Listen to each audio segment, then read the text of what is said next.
नमस्ते Modi ji, I am Priyanka from Delhi और मेरा भी आपसे एक सवाल है कि हम गवर्नमेंट क्यों चूज करते हैं ताकि सरकार हमारे लिए काम कर सके, लेकिन जब से आप आए हैं तब से तो जैसे सिस्टम बिल्कुल बदल ही गया है। आपने तो सरकार के साथ साथ हम जैसे लोगों को भी काम पे लगा दिया है, जो कि बहुत अच्छी बात है। पर मेरा आपसे एक सवाल है कि ऐसा पहले क्यों नहीं होता था? Thank you.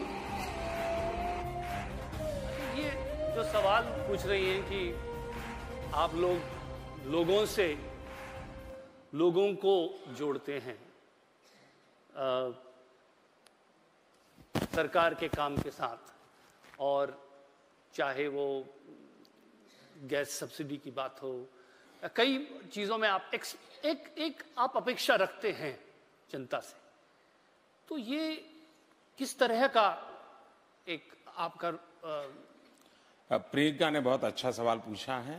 और देखिए, आप 1857 से ले लीजिए 1947 तक,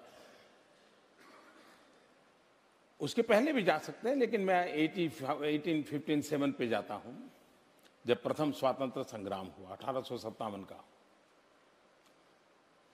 आप कोई भी साल उठा लीजिए, 100 साल में कोई भी साल उठा लीजिए, हिंदुस्तान का कोई भी कोना उठा लीजिए, कोई न कोई देश की आजादी के लिए शहीद हुआ है, देश की आजादी के लिए मर मिटने के लिए कुछ न कुछ किया है। किसी न किसी नौजवान ने अपनी जिंदगी जेल में बिता दी है। मतलब आजादी का संघर्ष किसी भी समय किसी भी कोने में रुका नहीं था। लोग आते थे, भिड़ते थे, शहादत मोल लेते थे, आजादी की बात चलती रहती थी। लेकिन महात्मा गांधी ने क्या किया? महात्मा गांधी ने इस पूरी भावना को एक नया रूप दे दिया। उन्होंने जन सामान्य को जोड़ा। सामान्य से सामान्य व्यक्ति को कहते थे, अच्छा भाई तुम्हें देश की आजादी चाहिए ना, ऐसा करो, तुम झाड़ू लेकर के सफाई करो, देश को आजादी मिलेगी। तुम्हें आजादी चाहिए ना, तुम टीचर हो, अच्छी तरह बच्चों को पढ़ाओ, देश को आजादी मिलेगी। तुम प्रौढ़ शिक्षा कर सकते हो, करो। तुम खादी का काम कर सकते हो, करो। तुम नौजवानों को मिलाकर के प्रभात फेरी निकाल सकते हो, निकालो। महात्मा गांधी ने आजादी को जन आंदोलन में परिवर्तित कर दिया। जन सामान्य को उसकी क्षमता के अनुसार काम दे दिया कि तुम रेटिया लेकर के बैठ जाओ, सूत काटो, देश को आजादी मिल जाएगी। और लोगों को भरोसा होगा, हाँ यार आजादी इससे भी आ सकती है। मैं समझता हूं कि मरने वालों की कमी नहीं थी, देश के लिए मर मिटने वालों की कमी नहीं थी, लेकिन वो आते थे, शहीद हो जाते थे, फिर कोई नया खड़ा होता था, शहीद हो जाता था। गांधी जी ने एक साथ हिंदुस्तान के हर कोने में कोटि कोटि जनों को खड़ा कर दिया, जिसके कारण आजादी प्राप्त करना सरल हो गया। विकास भी मैं मानता हूं जन आंदोलन बन जाना चाहिए। अगर ये कोई सोचता है कि सरकार देश बदल देगी, सरकार विकास कर देगी, आजादी के बाद एक ऐसा माहौल बन गया, अब आजाद हो गए, सब सरकार करेगी। गांव में गड्ढा भी हो, गड्ढा हुआ हो, तो गांव के लोग मिलेंगे, मेमोरेंडम तैयार करेंगे, एक जीप किराए पर लेंगे, तहसील केंद्र पे जाएंगे, मेमोरेंडम देंगे। ये जीप किराए करने के खर्चे में चाहते तो वो गड्ढा भर जाता, लेकिन अब वो सरकार करेगी। आजादी के बाद एक माहौल बन गया कि ये सब कौन करेगा? सरकार करेगी। इसके कारण धीरे धीरे क्या हुआ, जनता और सरकार के बीच दूरी बढ़ती गई। आपने देखा, बस में भी कोई जाता है, आप लोगों ने अनुभव किया होगा, बस में अकेला बैठा है, अगल बगल में कोई पैसेंजर नहीं है, रास्ता काटना है तो वो क्या करता है, वो सीट के अंदर उंगली डालता है? उसके अंदर एक छेद कर देता है और धीरे धीरे धीरे उसको काटता रहता है, बैठा बैठा ऐसे कुछ नहीं। लेकिन जिस पर उसको पता चले कि भाई ये बस सरकार की है, मतलब मेरी है, ये सरकार मेरी है, देश मेरा है, ये भाव लुप्त हो चुका है। मैं चाहता हूं कि देश में ये भाव बहुत प्रबल होना चाहिए। दूसरा,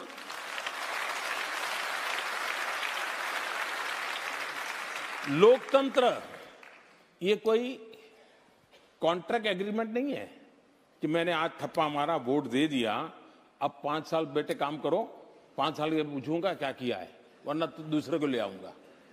ये लेबर कॉन्ट्रैक्ट नहीं है जी, ये भागीदारी का काम है।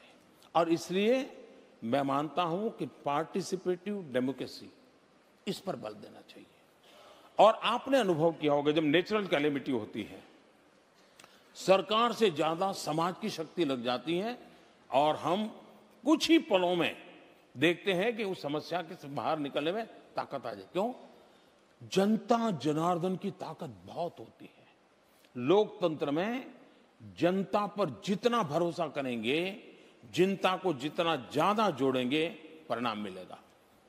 सरकार बनने के बाद मैंने टॉयलेट बनाने का अभियान चलाया। अब कल्पना करें सरकार बना पाती? सरकार तो पहले 5,000 बनाती होगी, तब 10,000 बनाती, कहेगी अरे पुरानी सरकार 5,000 बनाती, मोदी की तरफ से 10,000 से काम कब पूरा होगा भाई? जनता ने उठा लिया, काम पूरा हो गया। और जनता की ताकत देखिए, भारत में सीनियर सिटीजन के लिए रेलवे के अंदर कंसेशन है टिकटों में। मैंने आकर के सरकार में कहा कि भाई अंदर लिखो तो सही, आप जो रिजर्वेशन के लिए फॉर्म भरता है लिखो तो सही कि भाई मैं सीनियर सिटीजन हूं, मुझे बेनिफिट मिलता है, लेकिन मैं मेरा बेनिफिट जाने देना चाहता हूं। सिंपल सा था। प्रधानमंत्री के लेवल पर मैंने कभी अपील भी नहीं की थी। आप सबको आश्चर्य होगा, जो हिंदुस्तान की विशेषता देखिए, हिंदुस्तान के सामान्य मानवीय की देशभक्ति देखिए। अभी अभी हमने निर्णय किया था, अब तक 40 लाख सीनियर सिटीजन्स जो एसी में ट्रैवल करने वाले लोग हैं, उन्होंने वॉलेंटरीली सब्सिडी नहीं लेंगे ऐसा लिख करके दिया और वो पूरी टिकट देकर के जाते थे। अगर मैं कानूनन करता कि अब सीनियर सिटीजन को एसी कोच में ये बेनिफिट बंद, तो जुलूस निकलता, पुतले जलते, अब फिर पॉपुलैरिटी रेटिंग आता, मोदी गिर गया। ये दुकान चल जाती जी। लेकिन आपने देखा होगा 40 लाख लोग। मैंने एक दिन लाल किले पर से कहा कि जो अफोर्ड करते हैं उनको गैस सब्सिडी क्यों लेनी चाहिए? हमारे देश में गैस सिलेंडर की संख्या के आधार पर चुनाव लड़े जाते थे। कोई कहते थे कि मुझे प्रधानमंत्री बनाइए, अभी 9 सिलेंडर मिलते हैं, मैं 12 सिलेंडर दूंगा। ये घोषणा की गई थी 2014 में। मैंने लोगों को उल्टा कहा, मैंने कहा भाई जरूरत नहीं है तो छोड़ दीजिए ना, सब्सिडी क्या जरूरत है? और आप हैरान हो जाएंगे, हिंदुस्तान के करीब 1.25 करोड़ से ज्यादा परिवारों ने गैस सब्सिडी छोड़ दी। देश में ईमानदार लोगों की कमी नहीं है। देश के लिए जीने मरने वाले, कुछ न कुछ करने वाले लोगों की कमी नहीं है। हम लोगों का काम है देश के सामर्थ्य को समझना, उनको जोड़ना। और मेरी ये कोशिश है कि हमने, सरकार ने ही देश चलाना है, ये सरकार जो अहंकार है, उस अहंकार को सरकारों ने छोड़ देना चाहिए। जनता जनार्दन ही शक्ति है, उनको लेकर के चले। हम चाहे वैसा परिणाम जनता ला करके दे देगी, और इसलिए मैं जनता के साथ मिलकर के काम करने के विचार को लेकर आगे बढ़ रहा हूं। वाह।